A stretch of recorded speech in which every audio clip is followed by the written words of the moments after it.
Hi, how are you? I'm good. And tell us like where are you from and like introduce Okay, so yourself. I'm Yeah. from Serbia. Yeah, I'm from Mm-hmm. Serbia, which is in Europe. It's an Eastern European country. Way different here. They're starting to open up the restaurants now. Yeah. So far it's only the outside that is open. Mm-hmm. Um, where they have like a balcony or if they have a Yeah. garden and you could Uh-huh. be outside. They say it's a limited amount of number, but I don't think the businesses really follow it. Mm-hmm. It's a lot more people everywhere inside. um, and then the shopping malls opened up now, where you have to have a mask to be inside, which is still better than not going inside at all. Mm-hmm. But yeah, I mean, here people are everywhere outside. It's all day constant. Everything is just busy. So you can go out now, right? Oh yeah, we've been able to go out for an entire year. We Yeah. didn't. We had 3 months last year, 2020. March, April, and then end of May is when stuff started opening up. Then we had complete restrictions, and everyone was in the house. Everything was shut down. Everything was closed. Mm-hmm. And then everything opened up again right before actually my country's elections, the presidential elections. Mm-hmm. And then we had stimulus checks sent to us, and everybody was able to graduate and have the parties, and everything was like so perfect.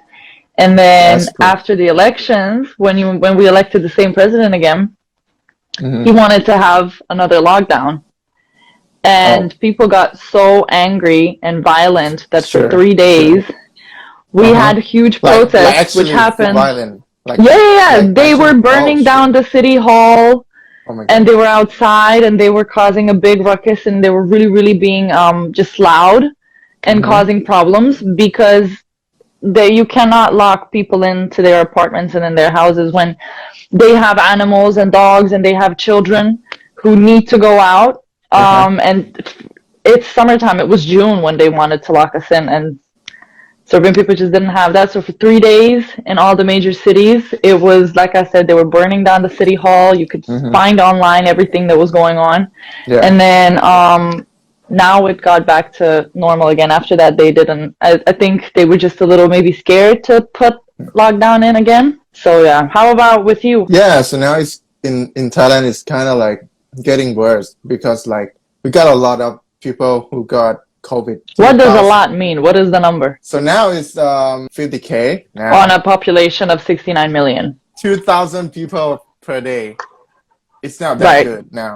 Yeah, Yeah. well, you have, like I said, population of 69 million, and then you have Mm-hmm. 50K. My country has 6.9 million, and we have Mm-hmm. 600K. That's a So it's a lot. huge difference. Yeah, I it's, know. but like I said, we don't have such restrictions. We don't have restriction on movement. Mm-hmm. So of course, it's gonna spread faster than how it spreads there. So now it's, I don't know. I mean, like in Thailand, it's kind of different because like if you got COVID, so you kind of like you're a Yeah, criminal. It's kind of like that I've because heard that people, before. yeah, because a lot of people are gonna like scare you, like, hey, no, no, no. And if you got COVID, Yeah. you need to go to hospital immediately, like stay in there, stuck in there, like But I don't know. I've And heard it's that hard. before. Yeah.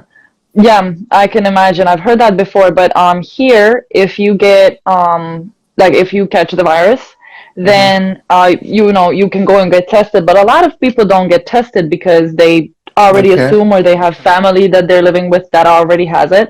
Mm-hmm. So it's pretty sure that you also have it. But here, you just isolate yourself for 2 weeks because your symptoms, unless you need a respirator, you don't have to go to the hospital here because we have a limited amount of beds, a limited amount of respirators. So until it gets that bad, the Mm-hmm. doctors here advise us stay home, Oh, treat it like a regular virus, tea, what? sleep. Yeah, because it's true. It's you treat it that way, and you tell yourself that you're gonna be fine. And a lot of people never end up in the hospital here unless it gets serious. When it gets serious here, oh, we kind of figure you're not gonna come home because you need medical assistance. Mm. But it's like here it's really treated like a until you cannot breathe, it's treated like a regular virus. The medical facilities are not at all equipped like the rest of the European countries are. Medicine is pretty bad. The doctors don't want to take the vaccinations here either. We have a lot of different vaccines that are being put out, and I'm from the second largest city. I'm from Novi Sad, and it's a pretty small, kind of sort of poor country, nothing special. I had the virus in November, end of November to December. I had it and with my parents, and we've had family and friends come and leave us food and help us out and ask if we needed anything. We were never ever cut off from anyone. But you're not like chat each other, right?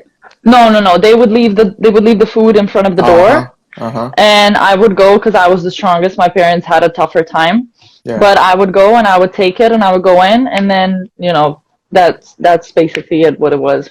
You got COVID, right? Now, so now it's fine, right? Anything happened?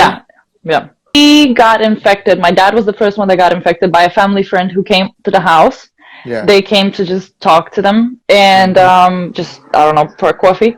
And my dad got a fever, and then my mom caught on a fever, and then I went to see if they were okay, and that's when the next day also got a fever. Yeah. So we got it in the house, not outside, not on the bus station, we had someone we trusted come to our house, and unfortunately we got sick. Yeah. And it was 2 weeks. For my parents, there was 2 weeks of them having a constant fever, and they were coughing, and they had bronchitis, and they were really, really sick. And I was more afraid of them coughing because I knew that if the coughing continued, and if we cannot bring the fever down, they're going to end up in a hospital. And I'm afraid of how they're going to take care of them in the hospital. Because like I said, the country is so poor that there are stories that they don't feed the patients, that they don't give them the proper medicine, that it's a lot worse when you end up in the hospital because they're just negligent. And I knew if they stayed home, I can take care of them better. Yeah. So I had a fever only for maybe 4 days, and that was 37 degrees Celsius.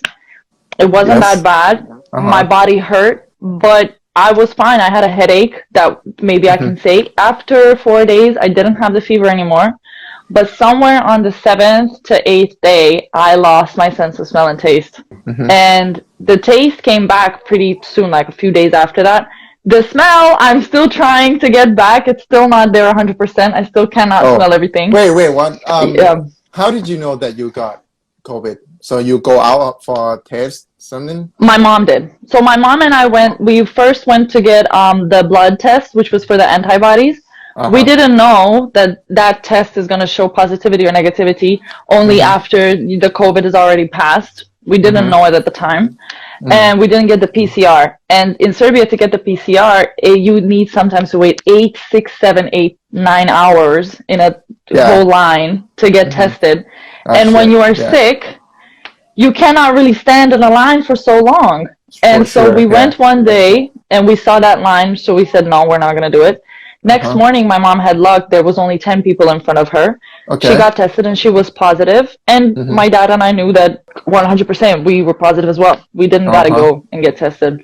And then, and then I want to say a month ago, we went to get all three of us to get tested for the antibodies. And we all had it. We all had the antibodies in us still. Like there was a little amount. I don't know exactly how they measure it. But they said, like, for another month, you're good. After that, be careful again, because you can catch it again, which is so wonderful. It's just amazing. Maybe next month or when you get better, you're going to go out and, like, test it again, right? To make sure that COVID is gone or not. No. It's the antibodies that I had in me. So I don't have the virus anymore. I just have the immunity against it. After, so when you're done with the coronavirus, after the 2 weeks or 3 weeks, sometimes when you recover, and when you go to get tested for the antibodies, you're supposed to have a certain amount in your body, and those antibodies are supposed to stay for a few months. This is what I've been told. So I think like 3 months is guaranteed that you're going to have the antibodies. So for 3 months after that, you cannot catch it. So you're basically the safest person for your friends to be around because you cannot catch it. You cannot pass it on to anyone. So that's really good. Yeah. But after that, after 3 to 4 months, there's a higher possibility for you. Again, there's a chance to get it.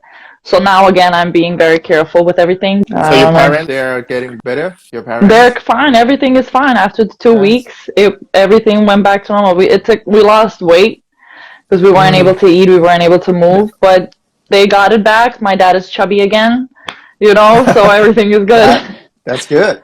Yeah. Stuck in my room like 14 days, so I'm sick of this. Do you have it? Did you catch it now? No. No, did you ever have it? No. Maybe I don't know. Maybe I got it, but I don't know.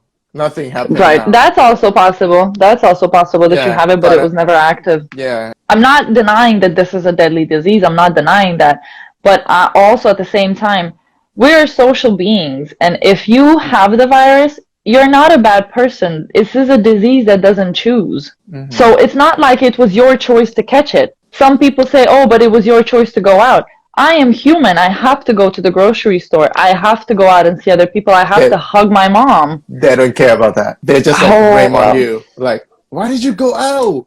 A lot of violence outside. That's like blaming a cancer patient for getting cancer. It's not their fault. It depends on person. So some people need to go out to work because they need money. Some rich people said they got COVID and then they stay in the hospital and they said everyone, you should stay at home. Why did you go out? Why? Yeah. This is bad. Because I have to. I have to live. I was I get that you say that, but some people need to go out, man. They didn't go around, fuck around, go to the bar, to any place, but they go to work. Well, thank you so much. This was very nice. Thank you for sharing. Yeah. I hope that some people don't get angry. They're not gonna be angry. Don't. Thank you, and good luck and have fun and God bless and stay safe and bless up. And I'll see you then next time. All right. Thank you so much for today. Bye. Talk soon. All right.